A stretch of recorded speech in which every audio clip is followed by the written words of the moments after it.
I wanted to talk about what cluster sets are and the difference between cluster sets and rest pause sets, because they're very Yeah, similar in the they're way that very they're similar. structured, but different intent. With a rest pause set, the goal is more hypertrophy, where the cluster set, the goal is more strength. Because it's hypertrophy, you're going to be going close to failure with all of your sets or to failure. On your first set, you might go all the way to failure. Then you're going to take like a 15 to 20-minute break.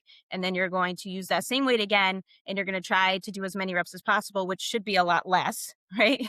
And then you're going to take another 15 to 20-second break. And then you're going to do that again and so on. And you maybe do that for like 3 or 4 times. Now, a cluster set is a similar structure because you're going to be taking those short mini intraset breaks, but it's going to be pre-programmed how many reps you're going to be doing per set. And you're not going to be going to failure, because for strength, the biggest driver for strength is not getting close to failure. It's lifting heavy weights, right? So lifting something that is 80% of your max or more is going to be a big driver of strength, because it forces you to recruit more motor units and works on neuromuscular efficiency, all of that stuff when you lift heavy.